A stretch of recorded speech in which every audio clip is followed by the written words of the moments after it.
Iki bolo suasana Pantai Ngitun.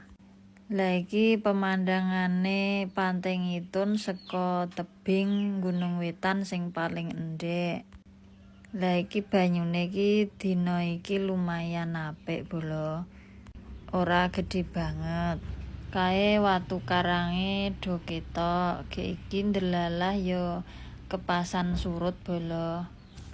Lah neng pinggir-pinggir tepi pantai kae iki isih akeh wit-witane. Dadi nek dinggo ngiyup, dinggo nyantai ngono ki penak, sejuk hawane. Dina iki cuacane yo cukup cerah bolo. Lah iki pemandangan saka Gunung Wetan sing dhuwur dhewe kae mau bolo. Lah nek pas asat ngene iki biasane enek wong njolo iwak utawa wong mancing. Iki walaupun panas kaya ngene iki lho bolo, ora krasa panas, iki tetep hawane iki sejuk, silir nang pinggir pantai iki.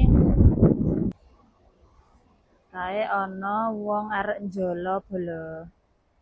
Dadi arek golek iwak. Njolo ki alate jaring.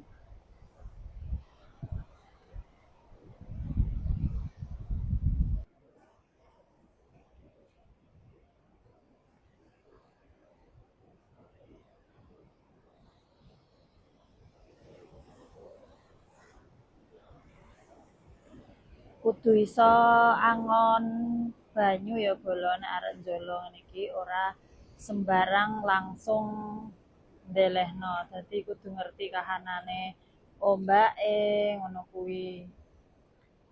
Nek kae sing arek njolo kae wis apal soale saben dinane wis nek kene gek ngerti banyu segorone kuwi lho.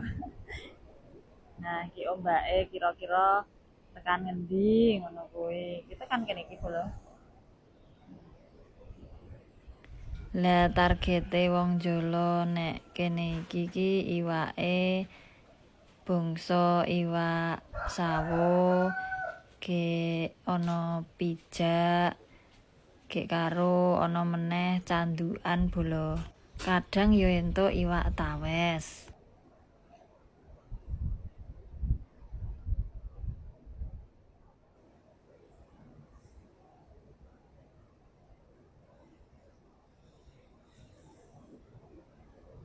Apa alesane iwak laut ki larang regane sing golek ki taruhane nyawa bolo.